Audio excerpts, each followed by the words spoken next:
Hello दोस्तों। आज इस वीडियो में हम डिस्कस करने जा रहे हैं एक छोटी सी स्टोरी जो सच में मुझे बड़ी अच्छी लगी।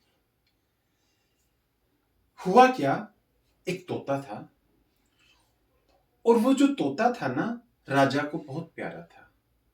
और राजा उस तोता से इतना प्यार करता था, तोते से इतना प्यार करता था कि यहां तक कि उसके मंत्री और बाकी राज दरबारियों की तो बात छोड़िए, उसके राजा के जो घर परिवार वाले लोग जो थे वो भी उससे बहुत ज्यादा ईर्ष्या करते थे कि यार ये तोता हुआ, पता नहीं क्या हुआ, राजा इसको इतनी ना तवज्जो क्यों देता है।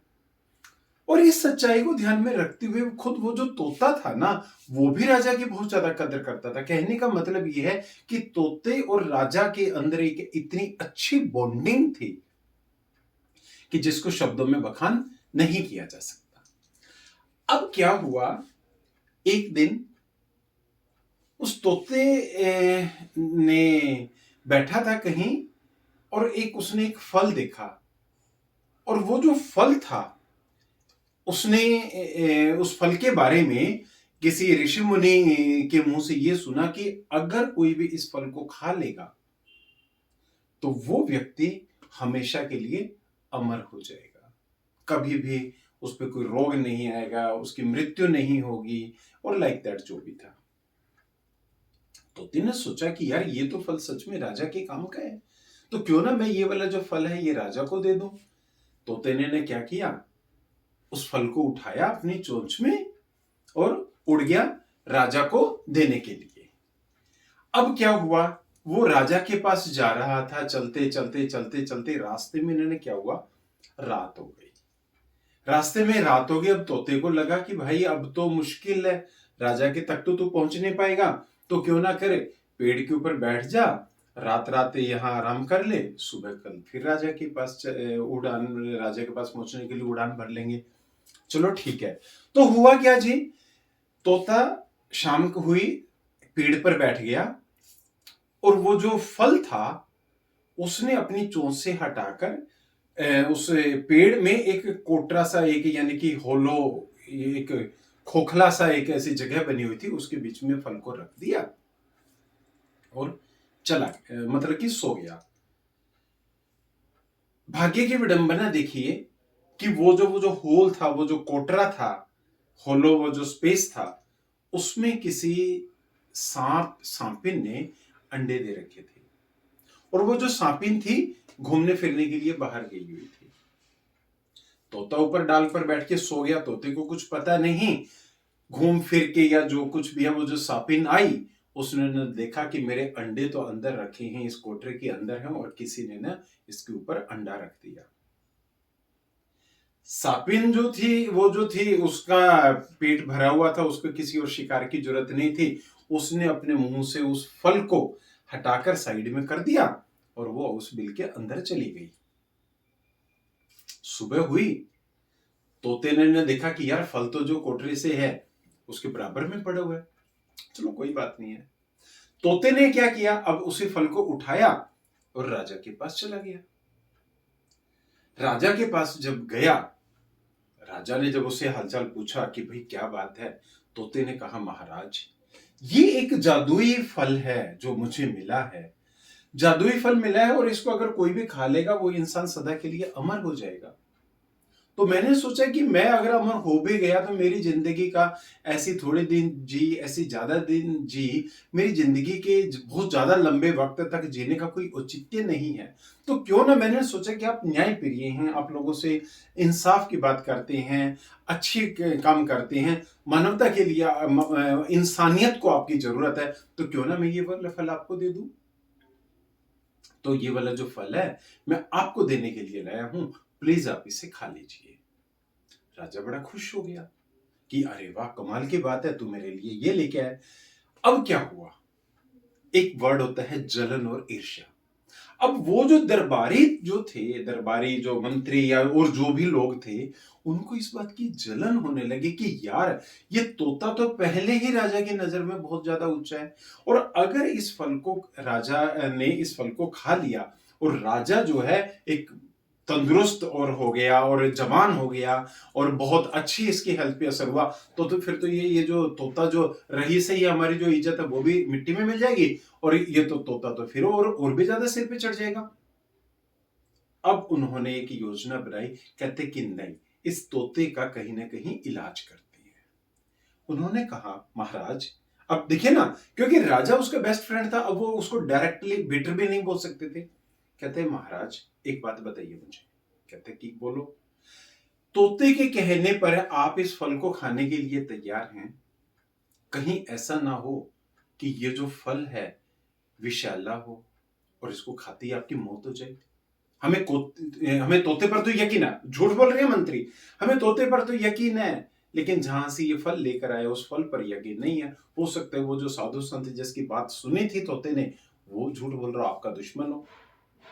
कहने का अभिप्राय क्या है कि राजा के मन में उन मंत्रियों ने इतना डाउट डाल दिया कि राजा का विश्वास तोते पर से तो नहीं, लेकिन फल पर से थोड़ा सा डगमगा गया। अब तोता अपनी बात पे अड़िग कि महाराज इस फल को खा लो, आपका स्वास्थ्य ठीक हो जाएगा, आपकी उम्र लंबी हो जाएगी, और लाइक दैट जो भी पॉजिटिव थी। राजा और मंत्रियों ने राजा के कान इतने ने भर दिए कि राजा का विश्वास डगमगा गया। अब क्या हुआ, राजा बोला कि भाई अब इसका हल कैसे निकालें। ओके चलो एक काम करते हैं। मंत्रियों ने कहा कि महाराज एक काम करते हैं, हम इस फल के 2 टुकड़े कर देते हैं और एक टुकड़ा एक कुत्ते को खिला देंगे जो बीमार होगा। अगर वो कुत्ता ठीक हो गया तो हम समझ लेंगे कि ये जो फल है अच्छी मतलब कि रिजल्ट देता है, और इससे ना हेल्थ अच्छी हो जाती है, बाकी बचा हुआ आधा फल आप खा लेना। राजा कहता है कि यार बात तो जायज है। तोते से पूछा तो अब तोता अपनी ओर से कॉन्फिडेंट था, तोता कहता है कि जी ठीक है महाराज कर लीजिए। मंत्रियों ने क्या किया, फल के 2 टुकड़े कर दिए।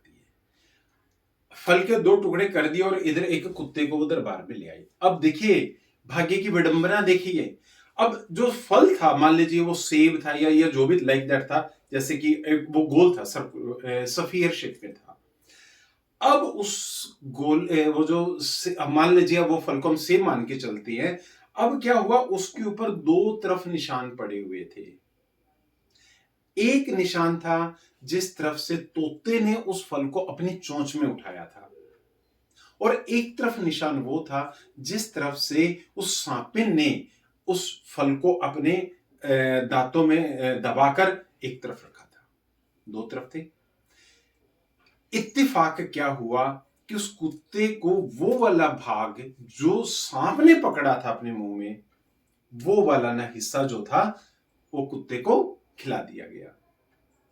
अब कुत्ते को खिला दिया गया, कुत्ता मर गया। जैसे ही कुत्ता मर गया, तोते के तो हाव भाव उड़ गई कि ये क्या हुआ, ये क्या हुआ, ये तो बहुत गलत हो गया। अब दरबारियों को क्या चाहिए था, दरबारी तो वो तो ऑलरेडी दुश्मन थे उस तोते के, और जो दुश्मन को अगर कोई भी बात मिल जाए तो वो क्या करेंगे, तिल का ताड़ बना दिया। देखा महाराज, हम तो पहले ही कहते थे कि तोता ऐसा है, तोता वैसा है, आपको यकीन इस पर हद से ज्यादा था, ये था वो था, लाइक दैट बहुत कुछ था। अब राजा को भी गुस्सा आ गया कि यार बात है कि कुत्ता तो मर गया। राजा ने कहा कि अब क्या किया जाए। मंत्रियों के तो अब क्या थी, उनके तो मंशा पूरी होने वाली थी। कहते कि महाराज तोते की गर्दन काट दो। महाराज ने क्या किया, ली तलवार और तोते की गर्दन काट दी। तोता बेचारा चीखता रहा, चिल्लाता रहा कि महाराज कहीं ना कहीं कोई साजिश है, कहीं ना कहीं कोई धोखा हुआ है, मैंने आपसे कोई चीट नहीं किया। लेकिन वक्त और हालात और परिस्थितियों को देखते हुए ये वाली सारी चीजें जो थी अब इररेलेवेंट हो चुकी थी। तोते की गर्दन काट दी। अब वो जो दूसरा पीस था, कौन सा हाफ, जो तोते ने अपनी चोंच में दबा रखा था, उसको क्या किया, राजा ने कह के शहर के बाहर फिकवा दिया कि कहीं कोई इंसान इसे ना खा ले। अब क्या हुआ, वो जो पीस जो उन्होंने शहर के बाहर फेंका था, उस शहर के बाहर एक बुढ़िया रहती थी जिसको कोढ़ था। बेचारी भूखी थी, शहर के बाहर रहती थी, लोग उससे नफरत करते थे, खाने पीने का मिलता नहीं था, बेटे बहू ने उसका त्याग कर दिया था। उसने देखा कि यार ये तो आधा फल पड़ा हुआ है, उस बुढ़िया ने वो फल खा लिया। और उस फल को खा के बुढ़िया का कोढ़ ठीक हो गया। वो हैरान, अरे ये क्या हुआ, ये मेरे शरीर के साथ क्या हो गया, मेरा कोढ़ कहां गया। जब लोगों को इस बात का पता चला कि चर्चा हुई कि अरे वो बुढ़िया जो बीमार रहती थी, जिसके कोढ़ था, एबीसी न जाने कितनी बीमारियां थी, आज वो बिल्कुल स्वस्थ कैसे हो गई है।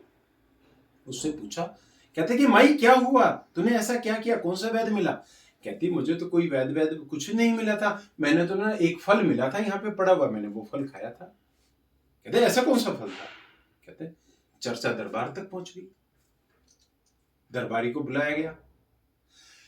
ये वाली सारी बातें सापिन को भी पता चल गई। देखिए एक स्टोरी है, एक शिक्षा देने के लिए, लॉजिकली मत सोचना कि अब ये वाली बात सांप को भी पता चल गई कि राज दरबार में ये वाली चर्चा चली हुई है। बुढ़िया बोली कि मैंने वो एक फल खाया था, वो फल से मैं ठीक हो गई। अब देखिए, आप स्थिति देखिए, राजा की आगे स्थिति हुई कि आधा फल कुत्ते ने खाया था तो कुत्ता मर गया, और ये बुढ़िया कह रही है आधा फल मैंने खाया था, मैं ठीक हो गई। राजा को कुछ समझ में नहीं आ रहा था कि फल को मैं विषैला कहूं या जादुई कहूं। हालात और परिस्थितियां जब देखी गई, वो सापिन भी दरबार में आ गई। उसने कहा महाराज, ये जो तोता जिसकी तुमने गर्दन कटवाई है ना, ये तोते ने एक फल मेरे यहां रखा हुआ था, और वो जो फल रखा हुआ था, एक दिन जब मैं आई घूम फिर के, मैंने अंदर अपने कोठरी के अंदर बिल में अंदर जाने के लिए मैंने मेरे फैंक्स से यानी विषैले दांतों से उठा के रखा था। अब कहीं ना कहीं राजा को यह बात समझ में आई कि तोता अपनी जगह सच्चा था, और ये एक किस्मत का एक ऐसा चक्कर चला जिसके कारण क्या हुआ कि वो कुत्ते ने वो विषैला वाला भाग खा लिया, और जो वो कोढ़िन थी उसने वो क्या वरदान वाला कह लीजिए या वो जादुई पोर्शन कह लीजिए, वो खा लिया। यार बस एक बात थी, फल कैसा भी था लेकिन तोता सच्चा था, क्योंकि नागिन ने ये वाली बात बता दी कि तोता ऊपर सो रहा था, फल रखा हुआ था, मैंने उठा के रखा था, अगले दिन सुबह वो उठा के लेके आया है। राजा को अब बात समझ में आ गई कि यार तोता तो तेरा वफादार था, ये हालात और परिस्थितियों के कारण तोता भी विक्टिम बन गया उन हालात और परिस्थितियों का। राजा को अफसोस हुआ, लेकिन अब अफसोस किस काम का था। राज दरबारियों और मंत्रियों की बातों में आकर उसने तोते को क्या किया, गर्दन कलम। अब राजा के पास न्याय करने के लिए कुछ भी नहीं था। तो why I am you telling you all this story, कहने का भाव क्या है। कई बार ना देखो दोस्तों, क्या होता है लाइफ में ऐसे पड़ाव आ जाते हैं, कई बार हमारा कोई अपना होता है, निजी होता है, ऐसा व्यक्ति आ जाता है कि जिसे हम अपनी खुद से भी ज्यादा प्यार करते हैं, और कई बार हालात और परिस्थिति ऐसे भी बन जाती हैं कि हम उसका शिकार हो जाते हैं। नौबत यहां तक भी आ जाती है कि हम किसी उस अपने को ये मानकर ये गलत है, ये देख सरयम दिखाई दे रहा है और ये गलत है, और हम उस चीज को मानकर और हम उस चीज को गलत मानकर हम क्या कर देते हैं, ऐसे स्ट्रिक्ट कदम उठा लेते हैं, रिश्ता खत्म कर दिया, मार दिया, या हमने उसका नुकसान कर दिया। उसके पास कोई शब्द नहीं होता इस चीज को साबित करने के लिए, उसके पास कोई शब्द नहीं होता इस चीज को साबित करने के लिए कि मैं मेरी बात को कैसे साबित करूं। लेकिन एक वक्त ऐसा आता है जब हमें पता चलता है कि यार उसकी कोई गलती नहीं थी, कहीं ना कहीं हालात और परिस्थितियां ऐसी बन गई थी, हालात और परिस्थितियां ऐसी बन गई थी जिसके कारण हमने उस इंसान को गलत समझ लिया, या उसकी वो मजबूरी थी। तो कहने का भाव ये है कि अगर इस अपने विश्वास को कमजोर करके, नो डाउट मनमुटाव आना वाजिब है, नो डाउट हम कई बार इस पड़ाव पर आ जाते हैं कि हम उससे ना हम बातचीत करना बंद कर देते हैं, नो डाउट हम उससे आगे डील नहीं करना चाहेंगे। लेकिन कहने का मतलब ये है कि ऐसे ऐसे रिश्ते की सच्चाई को ध्यान में रखते हुए, चाहे वो व्यक्ति कितना भी बुरा क्यों ना हो, लेकिन हमें एक चीज का जरूर ध्यान में रखना चाहिए कि यार वो व्यक्ति बुरा है या उसके हालात के कारण वो बुरा बन गया। कई बार हो सकता है कि उसके पास ऐसे शब्द ना हो, उसके पास ऐसा कोई एविडेंस ना हो जिसके कारण वो अपने आप को बेकसूर साबित कर ले। तो ऐसे ऐसे केस में अब हम क्या करें? बहुत से लोग क्या करते हैं, रिश्ते को इस हद तक बिगाड़ देते हैं कि उसको सुधारने का मौका नहीं मिलता, या यहां तक है कि कई बार तो गांवों में मैंने देखा है कि जाने दुश्मन खून के प्यासे हो जाते हैं। तो दोस्तों ऐसे में हमें हमेशा एक बीच का रास्ता अपनाना चाहिए, और वो बीच का रास्ता ऐसा है कि आप भले ही उस इंसान से वास्ता मत रखो, उस इंसान से आप कोई भी इंटरेक्शन मत करो, आप उससे बातचीत मत करो, लेकिन अपने रिश्ते को उस हद तक भी खराब ना करो कि कल को अगर आपको वास्तविकता का पता चल गया, आपको बहुत बहुत पछताना पड़े। अब देखिए, इसी स्टोरी से हमको रिलेट कर सकते हैं अपनी बात को। मान लीजिए उस राजा ने उस लास्ट, वो जो एक क्या बोलते हैं कि परम सत्य तोते की गर्दन काट दी, उसके बजाय हो सकता है कि तोते से उसने नाराजगी दिखा दी होती, या तोते को मान लीजिए चलो जेल में ही डाल दिया होता, तो आज उसको जब पता चला कि यार तोता बेकसूर है, तो वो कम से कम जेल से बाहर निकाल सकता था, एक उसको प्रायश्चित करने का मौका मिल जाता ना। लेकिन उसने क्या किया, उसने उस गुस्से, उस हेटर्ड और उस नफरत के तहत ऐसा स्टेप ले लिया कि उसको अब अपनी बात पर पछतावा करने के लिए भी ईश्वर भी मौका नहीं देगा, क्योंकि उसने तो सबूत को जान से ही खत्म कर दिया ना। तो कहने का मतलब यह है कि वहां पर जो आपकी जिंदगी में अब तोता बन गया और जिसके ऊपर आपको शक है, आप उस तोते को जान से मारने की बजाय कोई ऐसी सजा दे दीजिए कि कल को अगर आपको पता चल भी गया किसी सांप के जरिए कि यार ये तोता तो सही है लेकिन हालात बुरे थे जिसके कारण ऐसा हुआ, तो आप कम से कम उस तोते के गले तो मिल पाओगे, लेकिन गर्दन मत काटो एकदम। चाहे वो कोई भी रिश्ता हो, अपना हो, कोई भी हो, हमेशा ये समझने की कोशिश कीजिए कि मेरे नजरिए में ये गलत जरूर है। हो सकता है कि हालात और परिस्थितियों के वशीभूत इससे ऐसा काम हो गया हो, या अज्ञानता में ऐसा काम हो गया हो, जिसके कारण एक सही इंसान भी मेरी नजरों में गलत साबित हो गया। तो इसलिए ना कहीं आप अपने ना कॉन्फिडेंस को 100% नहीं, 99% अपने आप को कंफर्म करके 1% अगले के लिए भी सेफ रख दीजिए। ठीक है? ओके फ्रेंड्स, इसी बात के साथ हम अपनी बात को विराम देते हैं। मुझे अच्छी स्टोरी लगी, आपका क्या विचार है मुझसे जरूर शेयर कीजिएगा। Okay friends, thanks for watching the channel. Bye bye, take care.